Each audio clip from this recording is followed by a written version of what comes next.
Hey David, stoked to hear about your frontside spins are treating you so well. We're going to go and break down your backside free, backside 5, and backside 7 tenths to see what we can do to get these feeling better.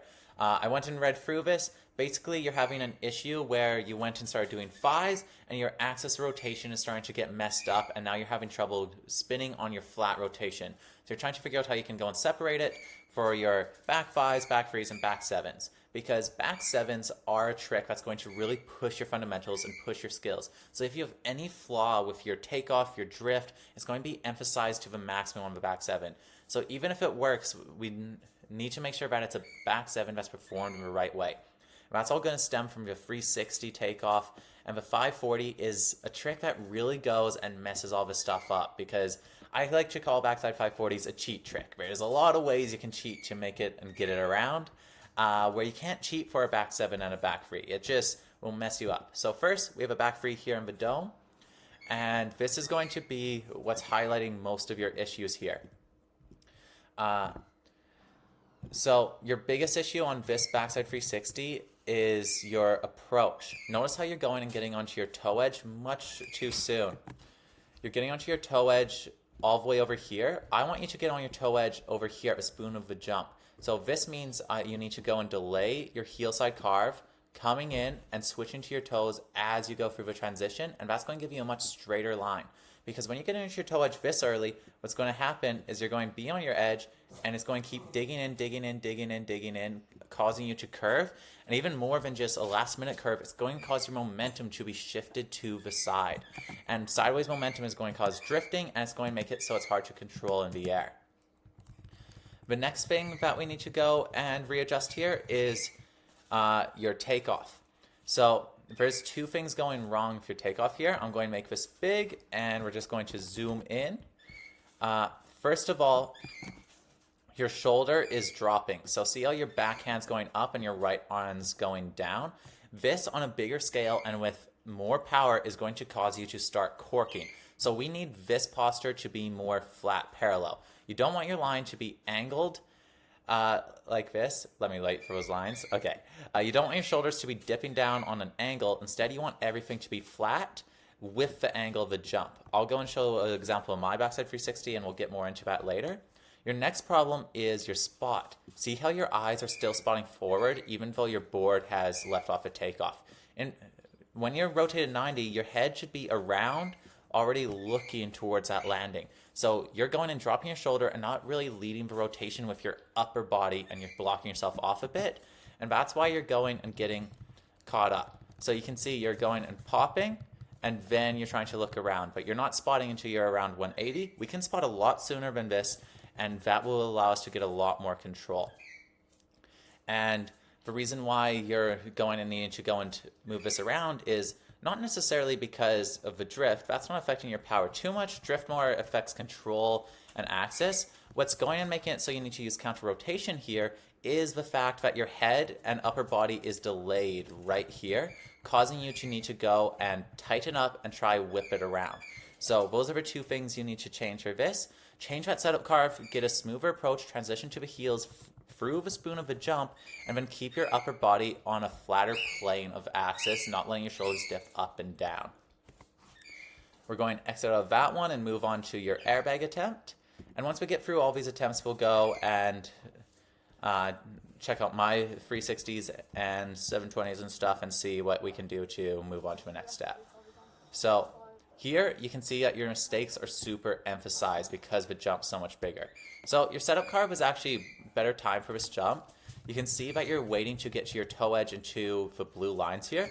That's exactly what you want to be doing on every jump. So it's not about time on that toe edge. It's really about like the shape of the jump. So a smaller jump, you still need to be getting onto your toe edge around when the jump starts going up. If you're getting on your toe edge when you're still downhill or flat, it's going to make it so it's really hard to hold it.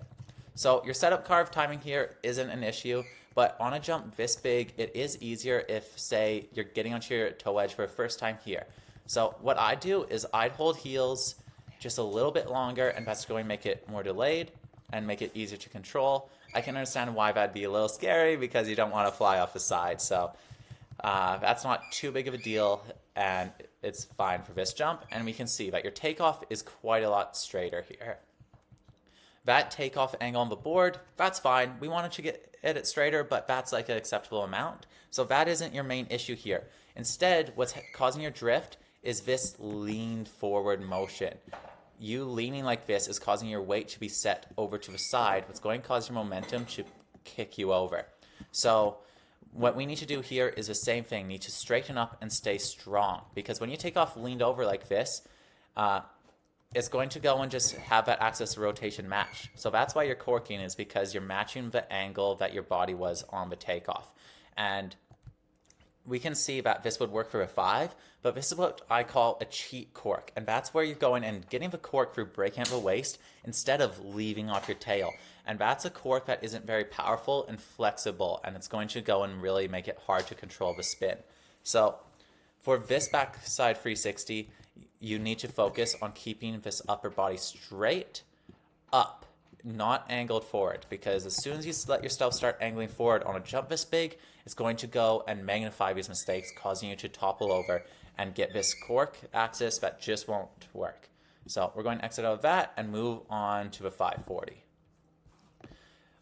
What we'll be seeing here is the same mistakes, but it's just going to be shown in like different ways. So this one actually a lot straighter and a lot better of a takeoff on this back 5.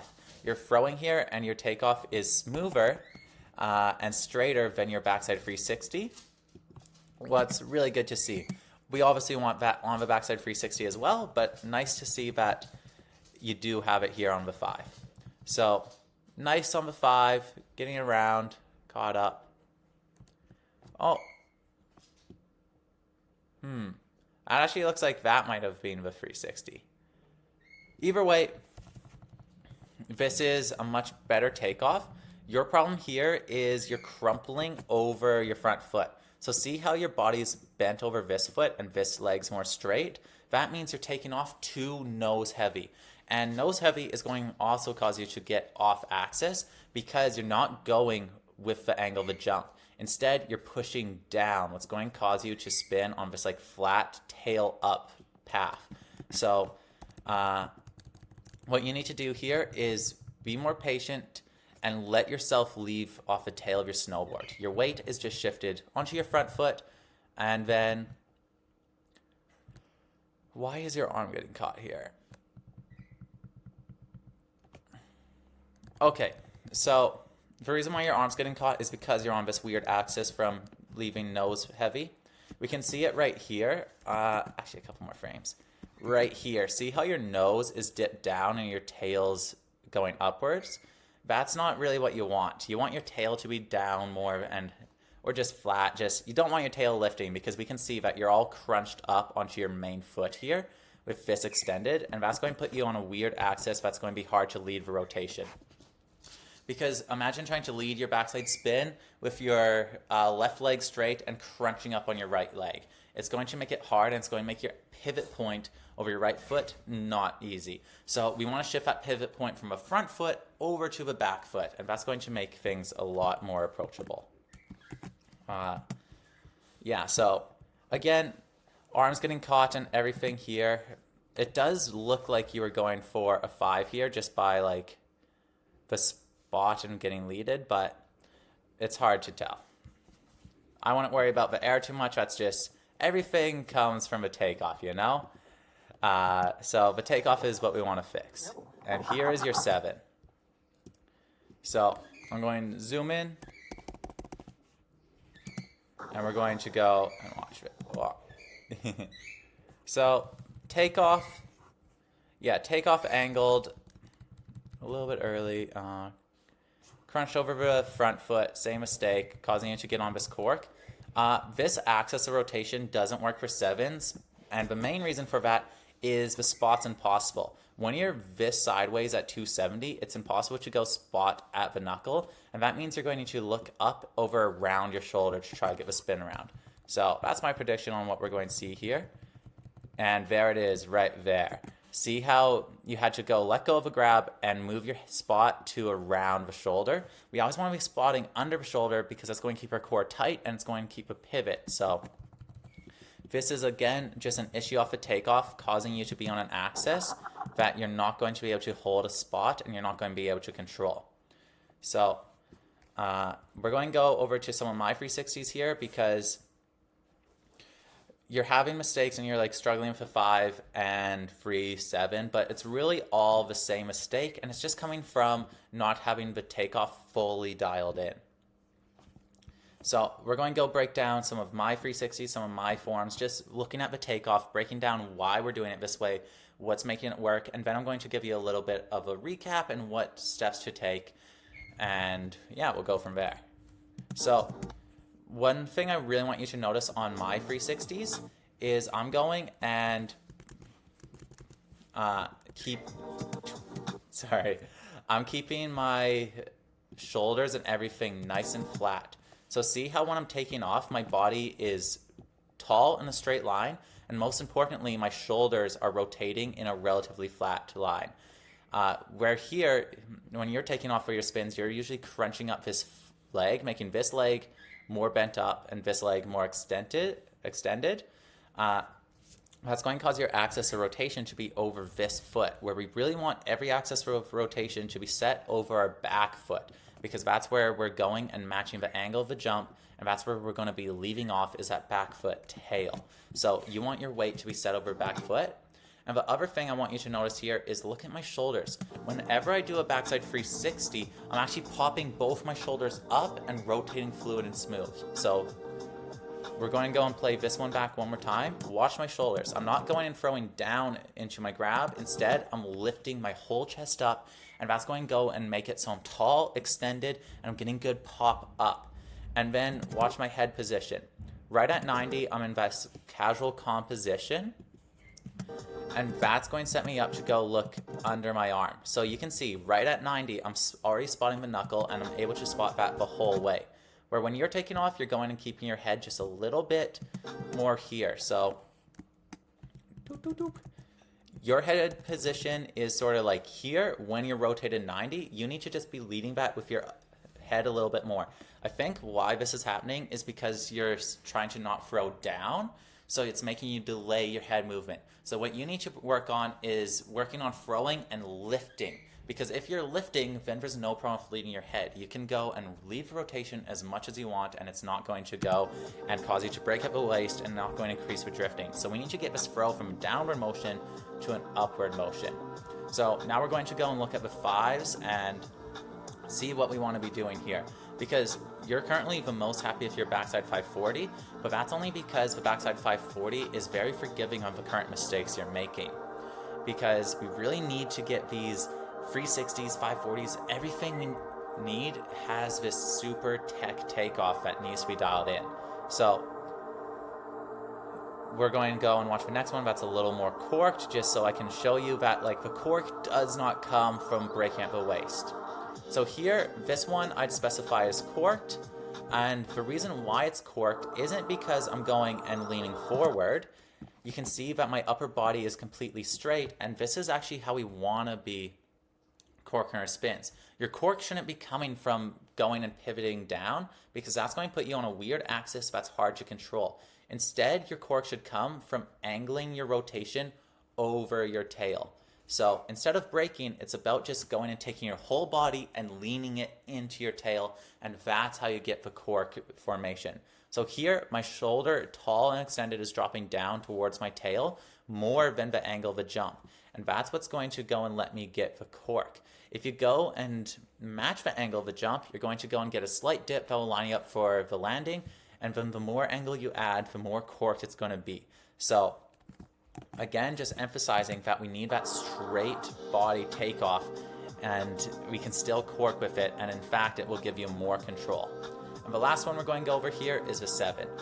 So it's actually really good here on trampoline. I don't know if you have access to a trampoline, but look at this takeoff. So this one, I'm slightly pivoted over my front foot. Not as big of a deal because it's on tramp, but just look at how tall my upper body is and how much my back arm is leading the rotation.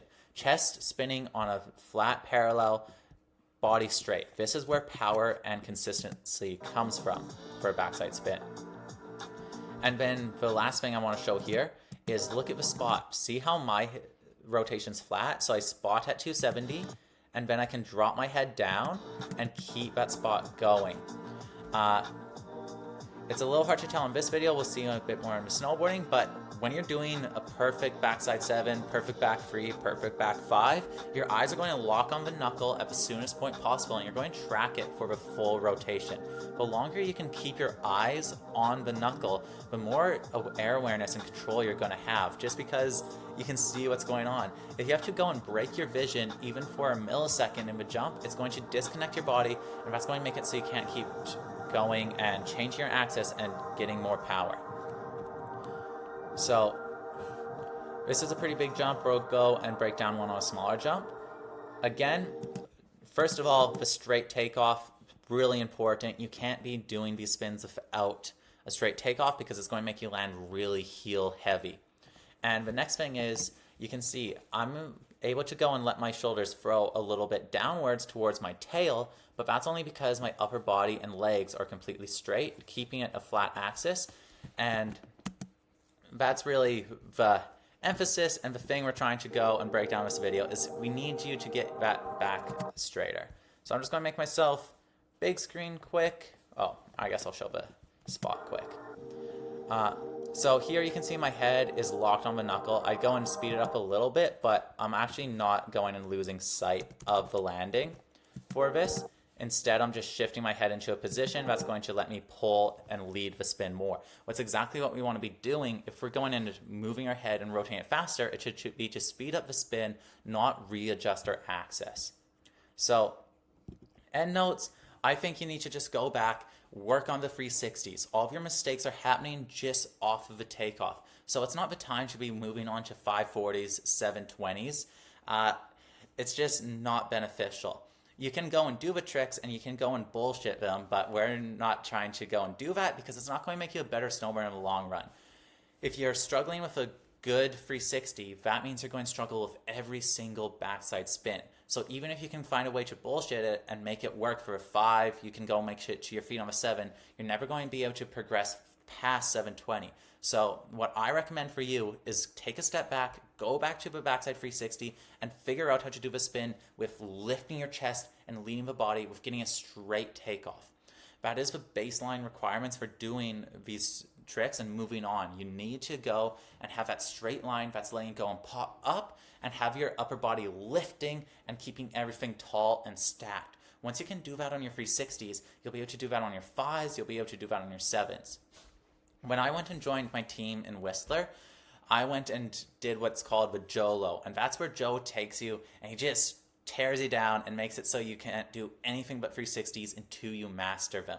I went and I was doing 900s, I was even trying backside dub 10s, but my takeoff and my form was bad. I was breaking up the waist and I had major inconsistencies and I wasn't able to hold clean grabs because of it. But by spending 2 months just focusing only on backside 360s, getting this form and getting a powerful backside takeoff, it made it so my back 5s, back 7s, just everything came so easily. So it's fine to go and push yourself, especially on the airbags, as a safe environment, and try these tricks, but you're not going to be able to really learn these tricks and master them until you get this backside 360 dialed in. So my advice for you, go, figure out your setup carve, start delaying it, and figure out how to get that straight edge line. The key for that is going to be going and slowing your edge approach and transitioning through the spoon of the jump. What's right when the jump starts going uphill, that makes it so much easier and makes it so you have to hold it for a less period of time. And then the next one is going to be, instead of trying to snap down or crouching, throwing your chest like down into a spin, think about lifting your chest, because then when you're doing your like backside 5, backside 7, you're still lifting your chest, but it's happening subconsciously. So on the backside 360, you know how you can like pop up your ollie, you're lifting your whole body? I want you to be doing that with the backside 360, lifting your whole body up into a spin, and that's going to give you so much more control and help you lead the rotation of your upper body. Because right now, you're drifting a bit, dropping your shoulder, and keeping your head here, getting you stuck. So you need to consistently lift it and match the axis of the jump, and that's going to make it so much easier. The next thing you can do, I'll just demonstrate this quick, is you can practice the opening of the hips. Backside 720s require a lot more power and a lot more intense of a takeoff. So it's not something for power on a snowboard, you're not just trying to go and drive more power by going and like shortening your motion, trying to speed it up. Instead, you're trying to extend your range of motion to snap. So let me just go put this down here for a sec. So the training I do for this is dropping my hips and opening them like this, and this gives your chest a good platform to go and wind up. The important thing here is to make sure your knee doesn't curve in. Your knees need to stay in that stacked, strong position. That'll go and let you open up your hips, keep a stronger form, and give you more range of motion to snap, will give you more power. So work on that form, work on opening up those hips, work on staying tall and leaving off, and that's going to make these tricks so much easier. But awesome to see you're pushing it, stoked to be able to go and help you along this path. But really, my honest advice is just go back to 360s, get these steps dialed in, try to get your 360 locked in with that straight takeoff and that tall body, and it's going to make these spins so much easier, and it's going to make you feel so much better on a snowboard. Let me know if you need more help or have any more questions. And anyone watching this, feel free to go and join Addiction Plus and submit a video to video analysis.